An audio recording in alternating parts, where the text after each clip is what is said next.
Hello बच्चों, क्या हालचाल। मैं अंकित श्रीवास्तव आप सभी का स्वागत करता हूं अपने चैनल केमिस्ट्री विद फन में।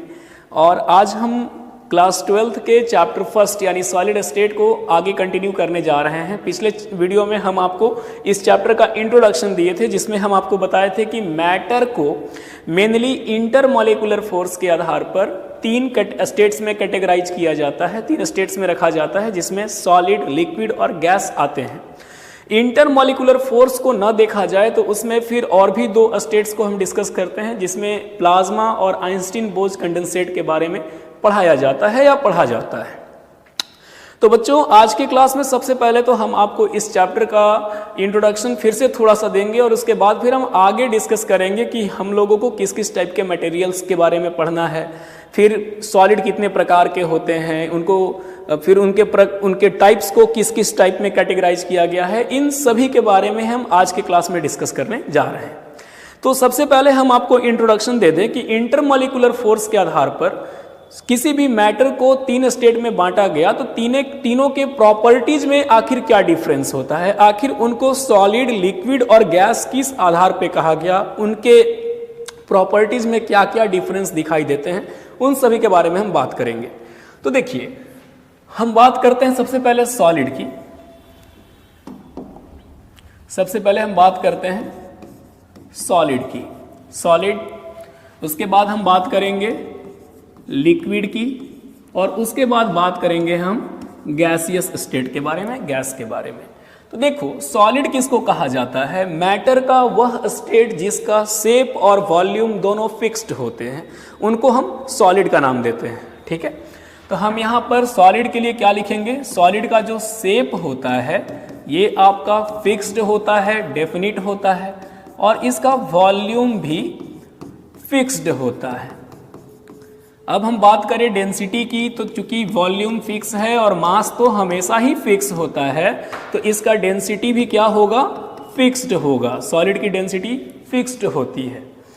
इसके बाद बात करें हम इसके इंटरमॉलिक्यूलर फोर्स के बारे में।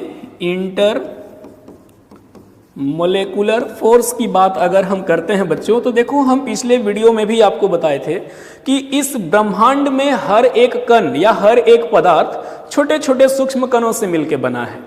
तो दो कणों के बीच में लगने वाला आकर्षण बल जो उनको आपस में बांध के रखता है, इस फोर्स को इंटरमॉलिक्यूलर फोर्स कहा जाता है। और दो सूक्ष्म कणों के बीच की दूरी को इंटरमॉलिक्यूलर डिस्टेंस कहा जाता है।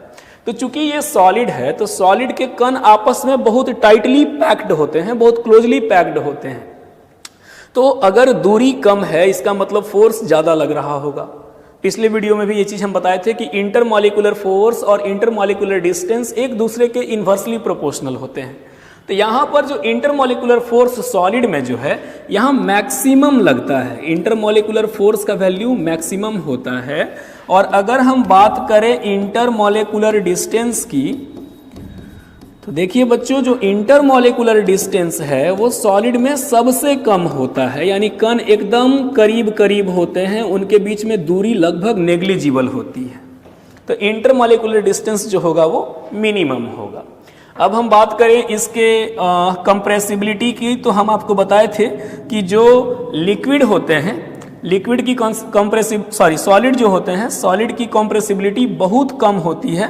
तो इसको हम कहते हैं इनकम्प्रेसिबल। इसको हम कंप्रेस नहीं कर सकते हैं, इसको दबा नहीं सकते हैं। अब देखो होता क्या है, जब किसी सॉलिड को गर्म किया जाता है, तो गर्म करने से क्या होता है, सॉलिड के छोटे छोटे कणों की काइनेटिक एनर्जी बढ़ जाती है। काइनेटिक एनर्जी बढ़ने से छोटे छोटे कण जो पहले से चिपके हुए थे वो दूर दूर होने लगते हैं, और इनका जो इंटरमॉलिक्यूलर फोर्स है वो कम पड़ जाता है, और वो इंटरमॉलिक्यूलर डिस्टेंस उनका बढ़ जाता है। तो सॉलिड को जब हम गर्म कर रहे हैं ऑन हीटिंग, तो हीट करने से सॉलिड से ये लिक्विड में चेंज हो गया। अब लिक्विड में क्या क्या प्रॉपर्टी देखने को मिलता है? तो बाबू, लिक्विड का जो शेप होता है वो फिक्स्ड नहीं होता है। तो ये फिक्स्ड नहीं है, तो इसको हम इनडिफिनिट कहते हैं, यानी शेप इज इनडिफिनिट। कोई इसका फिक्स्ड वैल्यू नहीं है। बाल्टी में डालेंगे लिक्विड को तो बाल्टी का आकार ले लेता है, इसके बाद फिर मान लीजिए कि हम उसको थाली में डाले तो थाली का आकार ले लिया, बॉटल में डाले बॉटल का आकार ले लिया, यानी शेप फिक्स नहीं है। लेकिन हाँ, वॉल्यूम फिक्स है। आधा लीटर पानी है या आधा लीटर कोल्ड ड्रिंक है तो वो आधा लीटर ही रहेगा। ऐसा नहीं है कि हम उसको बाल्टी में डालें तो वो 750 ml हो गया और थाली में डालें तो आधा लीटर हो गया, ऐसा नहीं होता है। तो शेप इसका इंडिफिनिट है, वॉल्यूम इसका फिक्स्ड होता है। अब चूंकि वॉल्यूम फिक्स है, मास भी फिक्स होगा, तो जो इसका डेंसिटी होगा, डेंसिटी का भी वैल्यू जो है वो इसका फिक्स्ड होता है, सॉरी डेंसिटी भी इसका फिक्स्ड होता है।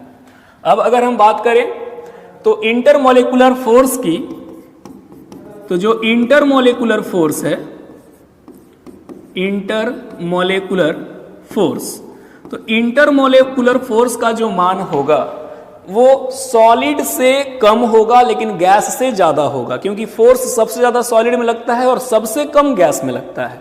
तो लिक्विड में जो इंटरमोलिकुलर फोर्स होगा उसको हम लिखेंगे less than solid, less than solid but more than gas.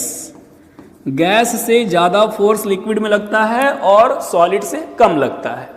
और बात करें हम अगर इंटरमोलिकुलर डिस्टेंस की, इंटरमोलिकुलर डिस्टेंस की अगर बात की जाए,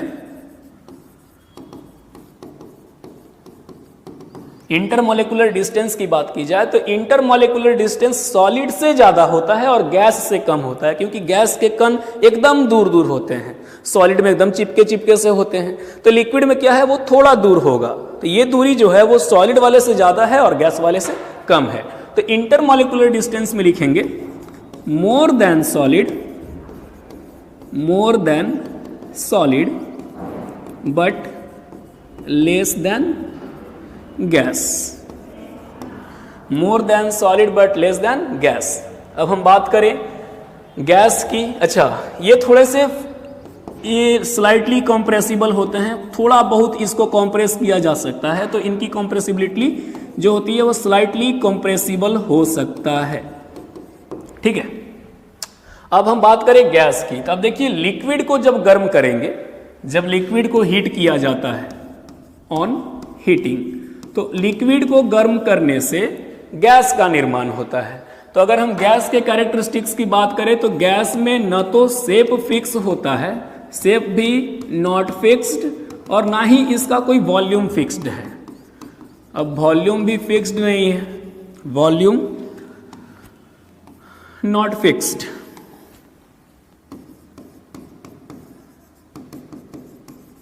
ठीक है, और बात करें डेंसिटी की तो चूंकि डेंसिटी भी इसका नॉट फिक्स्ड होगा, इंडिफिनिट होगा, क्योंकि भैया जब वॉल्यूम फिक्स नहीं है तो मास बाय वॉल्यूम का रेशियो फिक्स कैसे नहीं होगा। ठीक है, तो ये क्या होगा, नॉट फिक्स्ड। इसके बाद बात करें हम इंटरमोलिकुलर फोर्स की, तो भाबू इसका कण जो है एकदम दूर दूर होता है। तो कण दूर दूर कब होगा, जब कणों के बीच में लगने वाला अंतर आकर्षण बल कमजोर होगा, यानी इंटरमोलिकुलर फोर्स जो है वो गैस में सबसे कम लगता है, इसीलिए हम लिखते हैं मिनिमम। और बात करें हम इंटरमोलिकुलर डिस्टेंस की, इंटरमोलिकुलर डिस्टेंस, तो इंटरमोलिकुलर डिस्टेंस का जो मान है वो सबसे दूर दूर होते हैं कण, तो दिस इज मैक्सिमम। कणों के बीच की दूरी सबसे ज्यादा है और ये बहुत ज्यादा कॉम्प्रेस होते हैं। जैसे हमारे घर में जो ब्यूटेन सिलेंडर यूज होता है या एलपीजी सिलेंडर यूज होता है, तो उसमें गैस को कॉम्प्रेस करके लिक्विड स्टेट में चेंज कर दिया जाता है, यानी कि गैस को कंप्रेस किया जा सकता है। गैसेस हाईली कंप्रेसिबल होते हैं, तो हम इसमें क्या लिखेंगे, हाईली कंप्रेसिबल, हाईली कंप्रेसिबल। तो बच्चे यही कुछ कुछ प्रॉपर्टीज थी जिनके आधार पर हम मैटर को तीन स्टेट में, सॉलिड, लिक्विड और गैस में कैटेगराइज करते हैं। अब आप इसका स्क्रीनशॉट ले लीजिए, इसके बाद फिर हम डिस्कस करेंगे कि फिर सॉलिड, जो कि इस चैप्टर का मेन मुद्दा है या मेन टॉपिक है, जिसके बारे में हम लोगों को डिटेल में पढ़ना है, वो किस किस टाइप के मटेरियल में कैटेगराइज किए गए हैं। उसके बाद टाइप्स ऑफ सॉलिड को डिस्कस करेंगे। तो आप इसका स्क्रीनशॉट ले लें, उसके बाद हम डिस्कस करते हैं टाइप्स ऑफ मटेरियल। इसका स्क्रीनशॉट ले लिए। चलिए अब देखिए, अगर हम बात करें सॉलिड की, तो सॉलिड के बारे में तो हम लोग डिस्कस कर ही लिए, खैर इन सभी बातों को हम पढ़ चुके हैं। चलिए एक बार फिर से देख लीजिए। कहता है कि मैटर का वह स्टेट, जो चैप्टर का मेन टॉपिक है सॉलिड स्टेट, तो मैटर का वह स्टेट जिसका शेप भी डिफिनिट होता है और वॉल्यूम भी डिफिनिट होता है, वो सॉलिड स्टेट कहलाता है। अब सॉलिड स्टेट का एग्जांपल यहां दिया हुआ है, sodium chloride, zinc sulphide, glass, rubber, plastic, diamond, etc, ये सारे के सारे सॉलिड होते हैं।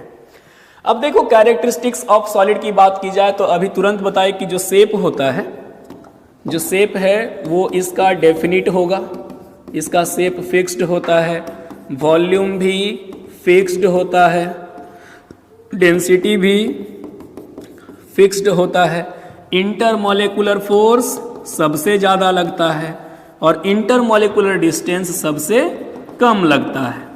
इन सभी चीज़ों को हम जस्ट पिछले वाले स्लाइड में पढ़े, ठीक है। अब आते हैं, हम बात करते हैं मटेरियल के बारे में। जो सॉलिड होते हैं उनको दो टाइप्स के मटेरियल में बांटा गया है, जिसमें से एक होते हैं आइसोट्रॉपिक मटेरियल और एक होते हैं एनिसोट्रॉपिक मटेरियल। मान लीजिए कि आपके पास एक सॉलिड है, उस सॉलिड के डिफरेंट पार्ट्स की फिजिकल प्रॉपर्टीज को देखा जाए, भौतिक गुणों को देखा जाए। जैसे मान लीजिए थर्मल कंडक्टिविटी की बात हो, थर्मल रेजिस्टिविटी की बात हो, रिफ्रैक्टिव इंडेक्स की बात हो, तो अगर ये फिजिकल प्रॉपर्टीज सभी डायरेक्शंस में एक समान है, एक बराबर हैं, तो वैसे मटेरियल को आइसोट्रॉपिक मटेरियल कहते हैं। और अगर फिजिकल प्रॉपर्टी का मान अलग अलग हिस्सों में अलग अलग आता है तो वैसे सॉलिड मटेरियल को एनिसोट्रॉपिक मटेरियल के अंतर्गत रखा जाता है। आइए देखिए डेफिनेशन क्या है। तो आइसोट्रॉपिक मटेरियल में है कि the material whose physical properties like thermal conductivity, thermal resistivity, refractive index are same in all possible directions. जितने भी भौतिक गुण हैं, चाहे वो थर्मल कंडक्टिविटी हो, थर्मल रेजिस्टिविटी हो या रिफ्रैक्टिव इंडेक्स हो, इसके अलावा और भी हो सकते हैं, तो अगर इन सभी का मान सभी डायरेक्शंस में सेम है तो ये आइसोट्रॉपिक मटेरियल कहलाते हैं। और किसी सॉलिड के इस प्रॉपर्टी को आइसोट्रॉपी कहा जाता है। इस प्रॉपर्टी को क्या कहते हैं? आइसोट्रॉपी। अब हम बात करते हैं यहां पर एनिसोट्रॉपी की, सॉरी आइसोट्रॉपी की। तो आइसोट्रॉपी में देखिए एक बात याद रखिएगा कि वैसा कोई भी सॉलिड जिसके छोटे छोटे कणों की व्यवस्था अगर वो एक क्रम में नहीं है, मतलब रेगुलर पैटर्न में अगर छोटे छोटे कण सजे हुए नहीं हैं, तो वो आइसोट्रॉपिक होते हैं। जैसे हम आपको जस्ट आगे चल के जब क्रिस्टलाइन और नॉन क्रिस्टलाइन सॉलिड पढ़ाएंगे तो हम आपको बताएंगे कि नॉन क्रिस्टलाइन सॉलिड जो है वो आइसोट्रॉपिक होता है और क्रिस्टलाइन हमेशा एनाइसोट्रॉपिक होते हैं। तो यहां पर देखिए जो ये डायग्राम आपके सामने बना हुआ है, इसमें कणों का कोई नियमित क्रम नहीं है, कोई भी कण किधर किधर टेढ़ा मेढ़ा अरेंज्ड है। लेकिन इसके अगर फिजिकल प्रॉपर्टी की बात करें तो सभी डायरेक्शंस में फिजिकल प्रॉपर्टी का मान जो होगा वो सेम होगा, इसीलिए इसको आइसोट्रॉपिक कहा गया है। एक और बात, जो भी एमॉर्फस सॉलिड होते हैं या फिर उसको नॉन क्रिस्टलाइन सॉलिड भी कहा जाता है, जिसमें कणों की व्यवस्था नियमित नहीं है, उनको आइसोट्रॉपिक नेचर में रखा गया है, वो आइसोट्रॉपिक नेचर के होंगे। अब हम बात करते हैं एनिसोट्रॉपिक की। तो देखिए एनिसोट्रॉपिक किसको कहा जाता है? वैसा मटेरियल जिसका कुछ कुछ फिजिकल प्रॉपर्टी, जैसे थर्मल कंडक्टिविटी है, थर्मल रेजिस्टिविटी है, रिफ्रैक्टिव इंडेक्स है, इन सभी का मान अलग अलग डायरेक्शंस में अगर अलग अलग आता है तो वो आपका एनिसोट्रॉपिक मटेरियल कहलाता है। अब एनिसोट्रॉपिक वो होते हैं जिनमें छोटे छोटे कणों की व्यवस्था नियमित क्रम में होती है। जैसे मान लीजिए कि आपके पास डायमंड है, आपके पास एक नमक का कण है NaCl का, जिंक सल्फाइड का, तो उसमें होता क्या है कि जो कंस्टिट्यूएंट पार्टिकल्स हैं वो नियमित क्रम में सजे होते हैं, एक सोडियम फिर एक क्लोरीन आयन, फिर एक सोडियम आयन, फिर एक क्लोरीन आयन। तो जो नियमित व्यवस्था होगा तो इसके सभी प्रॉपर्टीज अलग अलग डायरेक्शंस में अलग अलग होंगे। और यही रीजन है कि जितने भी क्रिस्टलाइन सॉलिड होते हैं वो एनिसोट्रॉपिक नेचर के होते हैं। अब एनिसोट्रॉपिक का पहचान करने का तरीका एक और है कि अगर हम इनके बीच एक स्ट्रेट लाइन ड्रॉ करना चाहें तो हम एक स्ट्रेट लाइन ड्रॉ कर सकते हैं, लेकिन इसके बीच में अगर आप चाहोगे कि आप स्ट्रेट लाइन ड्रॉ कर दो तो देखो इसमें पार्टिकल्स एक दूसरे से क्रॉस हो जा रहे हैं, कट जा रहे हैं, तो ये आइसोट्रॉपिक है। और ये जो आगे वाला है ये एनिसोट्रॉपिक है। आप किसी भी साइड से चाहेंगे तो एक स्ट्रेट लाइन ड्रॉ कर सकते हैं। अगर आप किसी भी साइड से अगर चाहो तो इसमें स्ट्रेट लाइन तुम ड्रॉ कर सकते हो, स्ट्रेट लाइन ड्रॉ करना पॉसिबल है। उसमें पॉसिबल नहीं होता है। तो यही था आइसोट्रॉपिक और एनिसोट्रॉपिक मटेरियल। उम्मीद करते हैं बच्चों आप लोगों को समझ में आ रहा होगा। मान लीजिए कुछ कमियां होंगी तो आप हमारे कमेंट सेक्शन में उसको बता सकते हैं। आप बेहिचक होकर के हमारे फीडबैक को बताएं कि हमें क्या क्या सुधार करने की जरूरत है, ठीक है। बाकी हम अपना आपको बेस्ट देंगे। पैटर्न और हम डिस्कस करते हैं सॉलिड के टाइप्स के बारे में। तो सॉलिड को दो टाइप्स में बांटा जाता है, जिसमें एक होते हैं नॉन क्रिस्टलाइन सॉलिड या इनको एमॉर्फस सॉलिड भी कहा जाता है, और दूसरे होते हैं क्रिस्टलाइन सॉलिड। तो क्रिस्टलाइन और नॉन क्रिस्टलाइन दोनों के प्रॉपर्टीज के बारे में भी हम लोग पढ़ेंगे इस वीडियो में। अब देखिए एमॉर्फस सॉलिड या नॉन क्रिस्टलाइन सॉलिड क्या चीज है। कहता है कि वैसा सॉलिड जिसके कंस्टिट्यूएंट पार्टिकल्स यानी छोटे छोटे कण, जो कि या तो एटम हो सकते हैं या मॉलिक्यूल हो सकते हैं या आयन हो सकते हैं, वो एक रेगुलर पैटर्न में अरेंज्ड नहीं है।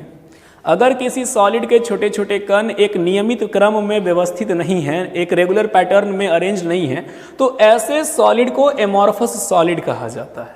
इसको हम अक्रिस्टलीय ठोस कहते हैं। अब देखिए इस टाइप के सॉलिड का जो ज्योमेट्री होता है, ज्यामिति होती है, वो इरेगुलर होती है। मतलब कि अगर उनको बीच से काटा जाए, चाकू से काटा जाए, तो एक खुरदरा सरफेस प्राप्त होता है, रुखरा सरफेस प्राप्त होता है, ठीक है। एमॉर्फस सॉलिड का दूसरा नाम स्यूडो सॉलिड होता है। स्यूडो सॉलिड का मतलब होता है झूठा ठोस, और इसका एक और नाम है सुपर कूल्ड लिक्विड। अब क्वेश्चन ये है कि सर ये सॉलिड है या लिक्विड है? तो इसका एग्जाम्पल होता है ग्लास। जैसे मान लीजिए कि आप किसी बहुत पुराने बिल्डिंग में गए हैं जो हजारों साल पुराना है, तो अगर आप उस बिल्डिंग के विंडो में जो कांच लगा हुआ है उसको ध्यान से देखिएगा, तो होता क्या है कि जो सबसे नीचे का बॉटम होता है, जो कांच का पेंदी होता है, वो आपको मोटा दिखाई देगा, और जो ऊपर का हिस्सा होगा वो आपको पतला दिखाई देगा। शुरुआत में ऐसा नहीं था, शुरुआत में वो ऊपर से नीचे तक एक बराबर थे, लेकिन धीरे धीरे क्या होता है कि उसके अंदर फ्लूइडिटी आ जाती है। तो फ्लूइडिटी से होता क्या है कि ग्लास के पार्टिकल नीचे की ओर फ्लो कर जाते हैं, इसीलिए इसको सुपर कूल्ड लिक्विड कहा गया है। इसको आसानी से ऑब्जर्व नहीं किया जा सकता है, ये हजारों साल पुराने विंडोज में देखने को मिलेगा आपको, ठीक है। इसके बाद फिर एक और बात है कि जो एमॉर्फस सॉलिड होते हैं, जिनमें कणों की कोई क्रम मतलब व्यवस्था फिक्स नहीं है, कि भाई छोटे छोटे पार्टिकल्स एक नियमित क्रम में अरेंज नहीं है, तो उनको हम आइसोट्रॉपिक मटेरियल के अंतर्गत पढ़ते हैं। और ये जो एमॉर्फस होता है ये आइसोट्रॉपिक मटेरियल में पढ़ा जाता है। मतलब इसका जो फिजिकल प्रॉपर्टी होगा, thermal conductivity, thermal resistivity, refractive index, ये सब अलग अलग डायरेक्शंस में अलग अलग होंगे, अलग अलग डायरेक्शंस में सेम होंगे। उल्टा बोल दिए हम, आइसोट्रॉपिक है ना, तो अलग अलग डायरेक्शंस में सेम फिजिकल प्रॉपर्टीज होंगे। इसके एग्जाम्पल में rubber, plastic, polymer, starch, cellulose, glass, etc बहुत सारे एग्जाम्पल्स होते हैं। फाइबर है, थर्मोप्लास्टिक है, वो सब भी इसी एमॉर्फस सॉलिड के लिस्ट में आता है। अब हम बात कर लें दूसरे टाइप की, तो दूसरा जो टाइप होता है वो आपका क्रिस्टलाइन सॉलिड है। ये आपका क्रिस्टलाइन सॉलिड है। तो क्रिस्टलाइन सॉलिड क्या चीज़ है भाई? ऐसा सॉलिड जिसके छोटे छोटे कण, चाहे वो एटम हो, चाहे मॉलिक्यूल हो, चाहे आयन हो, अगर वो एक नियमित क्रम में सजे हुए हैं, एक रेगुलर पैटर्न में अरेंज्ड हैं, तो उनको हम क्रिस्टलाइन सॉलिड कहते हैं, ठीक है। इस टाइप का जो सॉलिड होता है इसका ज्योमेट्री जो है वो रेगुलर होता है। इस टाइप के सॉलिड की ज्योमेट्री रेगुलर होती है। कहने का मतलब है कि अगर हम उनको बीच से काटें तो हमेशा एक चिकना तल प्राप्त होगा, स्मूथ सरफेस प्राप्त होगा। इसके बाद इस प्रकार के जो सॉलिड होते हैं इनको वास्तविक ठोस कहा गया है। ये रियल में सॉलिड है, ट्रू सॉलिड इन्हीं को कहा जाता है। इसके बाद इस टाइप के जो सॉलिड हैं वो एनिसोट्रॉपिक मटेरियल से बने होते हैं, इनको एनिसोट्रॉपिक मटेरियल के अंतर्गत रखा जाता है। तो एनिसोट्रॉपिक मटेरियल कहने का मतलब है कि छोटे छोटे कणों का पैटर्न भी नियमित हो, एक क्रमित पैटर्न में हो, और इनका जो फिजिकल प्रॉपर्टी का वैल्यू है वो अलग अलग डायरेक्शंस में अलग अलग होता है। जैसे आपके सामने मान लीजिए कि सोडियम क्लोराइड का क्रिस्टल बना हुआ है, तो आप देख सकते हैं यहाँ सोडियम का आयन है, बगल में क्लोरीन का है, फिर सोडियम, फिर क्लोरीन, क्लोरीन के जस्ट नीचे सोडियम, सोडियम के जस्ट नीचे क्लोरीन। तो ये एक रेगुलर पैटर्न हुआ। इसमें हम चाहें तो स्ट्रेट लाइन आसानी से खींच सकते हैं, यानी ये एनिसोट्रॉपी को दिखाता है। तो जो भी आपके क्रिस्टलाइन सॉलिड होते हैं वो एनिसोट्रॉपिक मटेरियल से बने होते हैं। इसका एग्जाम्पल बच्चों देख लो, sodium chloride, zinc sulphide, sodium nitrate, diamond, ये सभी के सभी जो हैं, या फिर आप सिल्वर नाइट्रेट को भी इसके अंतर्गत रख सकते हो। ये जितने भी पार्टिकल्स हैं ये सारे के सारे क्रिस्टलाइन सॉलिड होते हैं। ठीक है, तो यही था आपका सॉलिड का टाइप, जिसमें सॉलिड को मेनली दो मुख्य भागों में बांटा गया। एक होता है क्रिस्टलीय यानी क्रिस्टलाइन, और एक होता है अक्रिस्टलीय ठोस यानी नॉन क्रिस्टलाइन। अब दोनों में कुछ कुछ डिफरेंस भी है, आइए हम उनके डिफरेंस को देख लें। तो देखिए, एमॉर्फस सॉलिड और क्रिस्टलाइन सॉलिड में क्या डिफरेंस है। तो क्रिस्टलाइन सॉलिड के जो छोटे छोटे पार्टिकल्स हैं उनका पैटर्न रेगुलर होता है, वो नियमित क्रम में सजे होते हैं, और इनका जो पैटर्न है वो रेगुलर नहीं होता है, ये इरेगुलर पैटर्न में टेढ़ा मेढ़ा सजे होते हैं। इसके बाद फिर क्रिस्टलाइन सॉलिड का ज्योमेट्रिकल शेप रेगुलर है, इसका ज्योमेट्रिकल शेप इरेगुलर है। क्रिस्टलाइन सॉलिड को हम ट्रू सॉलिड कहते हैं, और जो आपका एमॉर्फस सॉलिड है इसको स्यूडो सॉलिड या सुपरकूल्ड लिक्विड कहा जाता है। ठीक है बच्चों, तो ये इसके मुख्य कुछ कुछ अंतर होते हैं। जैसे ये आपका एनिजोट्रॉपिक मटेरियल से बना होता है और वो आइसोट्रॉपिक मटेरियल से बना होता है। इसके बाद it has long range order. देखो, लॉन्ग रेंज ऑर्डर कहने का क्या मतलब है, जैसे सोडियम के बगल में क्लोराइड आयन था, फिर सोडियम आयन, फिर क्लोराइड आयन, तो ये बहुत लंबे रेंज तक ये हो सकते हैं, लंबे रेंज तक फैले हो सकते हैं। लेकिन जो एमॉर्फस सॉलिड होते हैं, मान लो रबर है, तो रबर का जो सिस्टमेटिक वे है, मतलब कि पार्टिकल्स अगर सज रहे हैं तो वो रेगुलर पैटर्न में बहुत दूर तक नहीं सज सकते हैं, थोड़ी देर के बाद उनमें इरेगुलरिटी आ जाती है।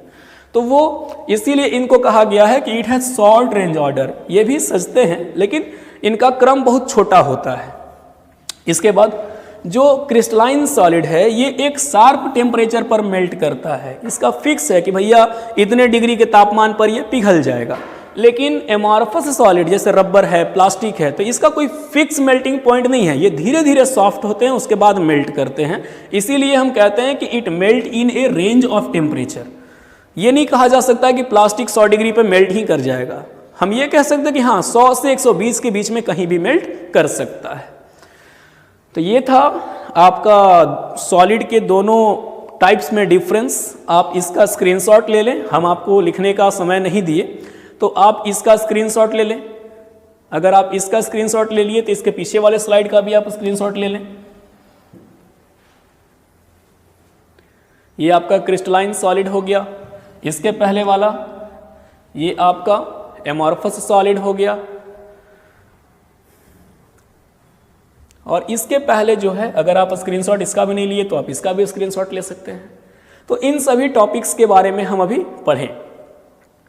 आइए अब आगे डिस्कस करते हैं। देखिए बच्चों, अब जो टॉपिक हम डिस्कस करने जा रहे हैं वो है कि क्रिस्टलाइन सॉलिड को कितने टाइप्स में बांटा जाता है, क्योंकि क्लास 12th में हम लोगों को एमॉर्फस सॉलिड का क्लासिफिकेशन नहीं पढ़ना है, क्रिस्टलाइन सॉलिड के क्लासिफिकेशन के बारे में अच्छे से पढ़ना है। तो जो क्रिस्टलाइन सॉलिड होते हैं उनको उनके इंटरमोलिकुलर फोर्स के आधार पर चार कैटेगरी में क्लासिफाई किया गया या 4 टाइप में क्लासिफाई किया गया, जिसमें एक होते हैं आयोनिक सॉलिड, एक होते हैं कोवैलेंट सॉलिड, चाहे इन्हीं का दूसरा नाम नेटवर्क सॉलिड है, तीसरा है मेटालिक सॉलिड, और चौथा होता है मॉलिकुलर सॉलिड। यानी सॉलिड 4 प्रकार के होते हैं क्रिस्टलाइन सॉलिड। एक होता है क्रिस्टलाइन में आयोनिक, एक कोवैलेंट जिसका दूसरा नाम नेटवर्क है, तीसरा मेटालिक और चौथा मॉलिकुलर। मॉलिकुलर सॉलिड को भी 3 कैटेगरी में बांटा गया। तीनों में जो कणों के बीच में लगने वाला फोर्स है वो अलग अलग होता है। जैसे इसमें नॉन पोलर मॉलिकुलर सॉलिड में दूसरा फोर्स लगता है, डाइपोल इंटरेक्शन हो सकता है, या लंडन फोर्स हो सकता है, या डिस्पर्सन फोर्स हो सकता है। पोलर में कोई और फोर्स लगता है, और हाइड्रोजन बॉन्डेड मॉलिकुलर सॉलिड में हाइड्रोजन बॉन्ड नाम का एक फोर्स लगता है। ये सारे के सारे वीक वांडर वाल फोर्स की गिनती में आते हैं। तो ये हो गया आपका क्रिस्टलाइन सॉलिड का क्लासिफिकेशन, इसका स्क्रीनशॉट ले लें। इसके बाद फिर हम एक एक करके सबके बारे में डिस्कस करते हैं। ठीक है, देखिए अगर हम बात करें आयोनिक सॉलिड की, तो आयोनिक सॉलिड को हिंदी में आयनिक ठोस कहा जाता है। आयनिक सॉलिड को हिंदी में आयनिक ठोस कहते हैं। तो कहता है कि इस टाइप जो आयोनिक सॉलिड है ये हमेशा आयंस के कॉम्बिनेशन से तैयार होता है। मतलब एक पॉजिटिव आयन जो कि कैटायन है, एक निगेटिव आयन जो कि एनायन है, दोनों आपस में कंबाइन हुए किसी फोर्स के द्वारा बंधे और उनके बंधने से आयोनिक सॉलिड प्राप्त होता है। वही बात यहाँ लिखा हुआ है कि जब कैटायन और एनायन आपस में स्ट्रॉन्ग इलेक्ट्रोस्टैटिक फोर्स से बंध जाते हैं, strong electrostatic force of attraction से बंध जाते हैं, तब आयोनिक सॉलिड का निर्माण होता है। अब देखिए आयोनिक सॉलिड के कुछ कुछ गुण होते हैं। जैसे आयोनिक सॉलिड चूंकि बहुत स्ट्रॉन्ग फोर्स की वजह से बनता है, तो ये इसका नेचर ये अपना हार्ड होगा, काफ़ी कठोर होगा और ब्रिटल होगा। ब्रिटल कहने का मतलब है कि अगर हम उसको हथौड़े से पीटेंगे तो वो टुकड़े टुकड़े में टूट जाएगा। ठीक है। इसके बाद फिर इस प्रकार के सॉलिड का जो मेल्टिंग पॉइंट है, मतलब कि हम चाहते हैं कि सॉलिड से लिक्विड में चेंज कर दें, या इसका जो बॉइलिंग पॉइंट है, मतलब कि लिक्विड से गैस में चेंज कर दें, तो इन दोनों को प्राप्त करने के लिए टेम्परेचर को बहुत ज़्यादा देना पड़ता है। मतलब इसका मेल्टिंग पॉइंट और बॉइलिंग पॉइंट जो है वो बहुत हाई होता है। इसके बाद जो इस प्रकार के सॉलिड होते हैं वो हीट और इलेक्ट्रिसिटी के कंडक्टर तो होते हैं, हीट और इलेक्ट्रिसिटी का कंडक्शन करेगा, लेकिन सिर्फ एक्वियस स्टेट में, यानी जब हम उसको पानी में घोल रहे हैं तब, या फिर उसको पिघला रहे हैं तब। तो एक्वस स्टेट में और मोल्टेन स्टेट में ये आपके हीट और इलेक्ट्रिसिटी के कंडक्टर होंगे, लेकिन ये सॉलिड अवस्था में इलेक्ट्रिसिटी का कंडक्शन नहीं करेंगे। यानी आयोनिक सॉलिड जो होता है वो सॉलिड स्टेट में इलेक्ट्रिसिटी कंडक्ट नहीं करता है। इसका एग्जाम्पल देख लीजिए। जैसे मान लीजिए आपके पास सोडियम क्लोराइड है, पोटेशियम नाइट्रेट है, magnesium oxide, potassium chloride, zinc sulphide, silver nitrate, calcium difluoride, ये जितने भी आप देख रहे हो ये सारे के सारे आपके आयोनिक सॉलिड होते हैं, ये आयन से तैयार होते हैं।